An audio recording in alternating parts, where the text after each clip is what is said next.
Hello students, स्वागत है आपका मैग्नेट ब्रेन्स हिंदी पर। मेरा नाम है अवनीश त्रिपाठी। तो बिहार बोर्ड के कक्षा 12 के विद्यार्थियों के लिए एक बहुत ही इंपॉर्टेंट न्यूज लेकर मैं आपके सामने आया हूं। एक ऐसी इंपॉर्टेंट जानकारी जिसका आपको बेसब्री से इंतजार था। तो कक्षा 12 के अर्थशास्त्र के विद्यार्थियों के लिए खुशखबरी यह है कि मैग्नेट ब्रेन्स हिंदी अब आपके कंप्लीट सिलेबस को, यानी बिहार बोर्ड के कंप्लीट सिलेबस को कवर करने जा रहा है बिल्कुल निःशुल्क।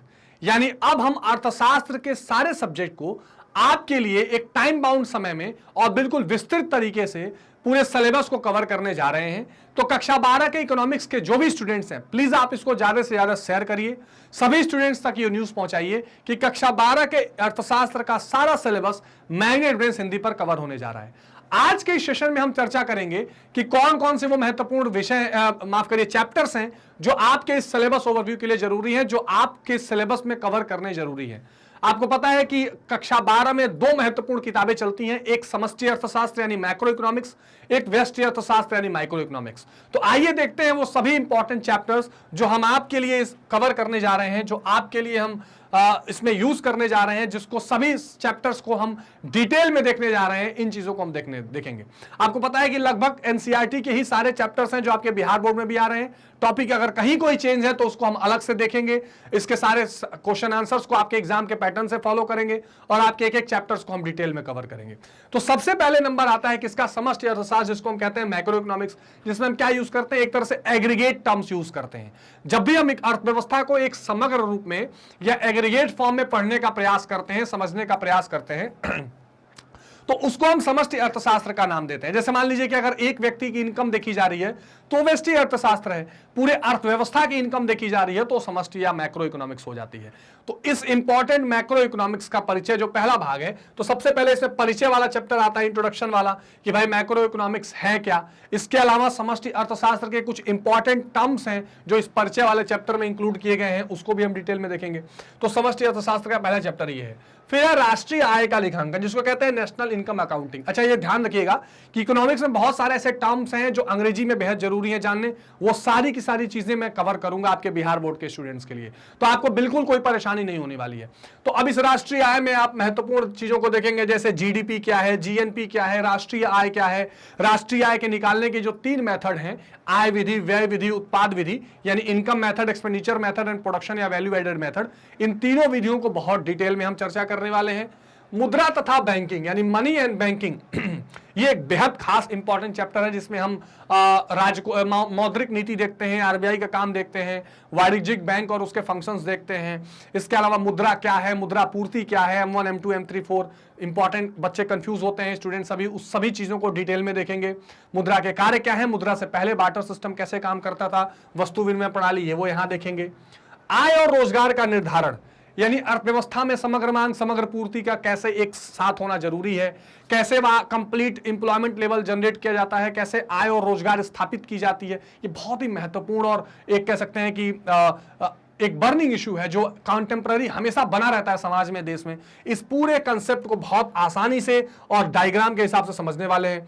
फिर हम बात करेंगे सरकारी बजट और अर्थव्यवस्था की, यानी जो गवर्नमेंट बजट है इसकी बात चर्चा करेंगे। इसमें हम राजकोषीय नीति को देखेंगे, जैसे मुद्रा और बैंकिंग में हमने मौद्रिक नीति को देखेंगे हम, और यहाँ राजकोषीय नीति को देखेंगे कि कैसे बजट बनाया जाता है, संविधान का कैसे अनुच्छेद 112 महत्वपूर्ण है जो बजट की बात करता है, कैसे इसमें सरकारी बजट के क्या प्रारूप हैं, प्राप्ति कहाँ से आती है, व्यय कैसे होता है, बजट राजकोषीय नीति एक्सपेंशनरी या कॉन्ट्रैक्शनरी क्या होती है, बजट के माध्यम से कैसे देश की पूरी वित्तीय व्यवस्था को संतुलित और स्थिर बनाए रखने का प्रयास किया जाता है, बजट के कौन कौन से तत्व या कंपोनेंट हैं, सारी चीजें देखेंगे।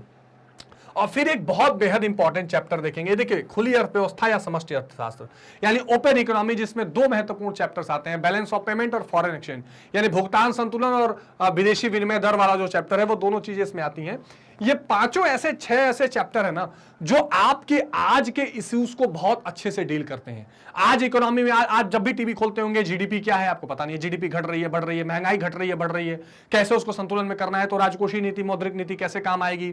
हमारे देश का फॉरेन एक्सचेंज नीचे जा रहा है, रुपया के मुकाबले डॉलर मजबूत हो रहा है, तो आखिर ये कैसे हो रहा है, आए दिन आप न्यूज में सुनते होंगे, फॉरेन एक्सचेंज रेट घट रहा है, बढ़ रहा है। ये महत्वपूर्ण सारी जानकारियां आप समष्टि अर्थशास्त्र से निकाल सकते हैं और आपके एग्जामिनेशन पॉइंट ऑफ व्यू के लिए तो बेहद इंपॉर्टेंट है ही। तो ये सारी की सारी चीजें हम कवर करने वाले हैं। कैसे करने वाले हैं मैं भी वीडियो के लास्ट में आपको बताऊंगा, बने रहिए मेरे साथ। तो ये थी आपकी पहली बुक। दूसरी किताब है व्यष्टि अर्थशास्त्र, यानी जिसको आप कहते हैं माइक्रो इकोनॉमिक्स। तो when we study the economics as a individual unit, जब हम क्या करते हैं एक जिसको कह सकते हैं ना कि एक एक यूनिट की जब हम अध्ययन आर्थिक क्रियाओं का या आर्थिक गतिविधियों का करते हैं तो वो व्यष्टि अर्थशास्त्र बन जाता है। जैसे एक व्यक्ति की मांग, एक व्यक्ति की आय, एक व्यक्ति की जिसको कह सकते हैं कि एक व्यक्ति का कंज्यूमर बिहेवियर क्या है, ये सब जब हम अध्ययन करते हैं तो ये व्यष्टि अर्थशास्त्र में आ जाता है। पहला इसमें भी चैप्टर परिचय का होगा कि भाई व्यष्टि अर्थशास्त्र क्या है, इसके कुछ महत्वपूर्ण कंसेप्ट हैं जिनको आप समझेंगे। फिर उपभोक्ता के व्यवहार का सिद्धांत यानी कंज्यूमर का बिहेवियर क्या है, इसकी सीमांत उपयोगिता कैसे निर्धारित होती है, प्रोडक्शन पॉसिबिलिटी, पीपीसी कर्व क्या है ना, ये सारी चीजें हम देखेंगे। उपभोक्ता का व्यवहार क्या है, यानी कैसे वो अलग अलग आर्थिक गतिविधियों में कैसा बिहेव करेगा, एक अच्छा इंपॉर्टेंट चैप्टर है। उत्पादन तथा लागत यानी प्रोडक्शन और कॉस्टिंग, तो total production, average production, marginal production, यानी कुल उत्पाद, औसत उत्पाद, सीमांत उत्पाद, फिर कुल लागत, औसत लागत, सीमांत लागत, है ना, परिवर्तनशील लागत, इसके अलावा इन सभी का औसत। तो ये बहुत एक कॉस्ट वाला चैप्टर है जिसमें आप पूरा ग्राफ वाला कंसेप्ट समझेंगे और टेबल फॉर्मेशन भी समझेंगे। तो ये बहुत इंपॉर्टेंट चैप्टर है, टेक्निकल चैप्टर है, बहुत आसानी से समझेंगे। पूर्ण प्रतिस्पर्धा की स्थिति में फर्म का सिद्धांत, यानी जो परफेक्ट कंपटीशन वाली स्थिति होती है जहां पर बहुत large number of buyer and sellers होते हैं, बहुत ज्यादा खरीदने और विक्रेता वाले लोग होते हैं, वहां पर फर्म का सिद्धांत कैसे होता है, कैसे वहां संतुलन स्थापित किया जाता है, कैसे औसत आगम जो है वो सीमांत AR=MR होता है। बहुत इंपॉर्टेंट ये भी टेक्निकल चैप्टर, इसको देखेंगे। फिर देखेंगे बाजार संतुलन, तो बाजार संतुलन में कैसे आएगा, मांग और पूर्ति का यहाँ क्या रोल है, कीमत का निर्धारण कैसे होगा, कीमतें बढ़ने घटने से मांग और पूर्ति के बढ़ने घटने से कीमतें कैसे घटेंगी बढ़ेंगी, सारे देखेंगे। मांग और पूर्ति का डिटेल चैप्टर तो हम उपभोक्ता के व्यवहार सिद्धांत में देख ही लेंगे, मांग का सिद्धांत, मांग का नियम। फिर आएगा प्रतिस्पर्धा रहित बाजार, यानी नॉन परफेक्ट कंपटीशन जो होगा। तो अब प्रतिस्पर्धा रहित बाजार में कौन कौन से, जैसे मोनोपोली है जिसमें कोई प्रतिस्पर्धा नहीं है, जो है ना, एकाधिकार, मोनोपोलिस्टिक है, क्या है इसको समझेंगे। इसमें कैसे बिहेव करेगा प्रोड्यूसर और कैसे उपभोक्ता इसमें बिहेव करेगा, इन चीजों की चर्चा करेंगे। तो ये आपकी वो दो महत्वपूर्ण किताबें हैं जो हम बिहार बोर्ड आप सभी स्टूडेंट्स के लिए कवर करने वाले हैं। इन सभी चैप्टर को कवर करने वाले हैं। अब ध्यान से समझिए कि हम कैसे कवर करेंगे। एक तो आप जिस तरह से चाहते हो, सबसे पहले तो आप कमेंट सेक्शन में अपने फीडबैक दीजिए कि सर इस टॉपिक को आप ऐसे कवर करिए, ये सेशन आप लीजिए, ये हमको चैप्टर है जो ज्यादा परेशान कर रहे हैं, या ये टॉपिक हमको ज्यादा समस्या में आ रही है। सबसे पहले तो आपके फीडबैक मुझे चाहिए। मेरी जो प्लानिंग है, हम क्या करेंगे, हर चैप्टर का एक तो छोटे छोटे टुकड़ों में बांट के टॉपिक वाइज अध्ययन करेंगे। यानी मान लीजिए अगर उपभोक्ता के व्यवहार के सिद्धांत में 4-5 टॉपिक हैं, मांग, पूर्ति, मांग के नियम, सिद्धांत, पीपीसी कर्व, मार्जिनल यूटिलिटी, सीमांत उपयोगिता, जो भी है, सबको एक छोटे छोटे वीडियोस में हम अलग अलग वीडियोस में कवर करेंगे। फिर हम एक वन शॉट रिवीजन करेंगे जिसमें क्या होगा, पूरे चैप्टर को एक बार में समझेंगे।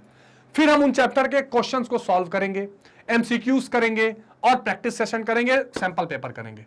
तो इस तरह से हम हर चैप्टर को कवर करने वाले हैं।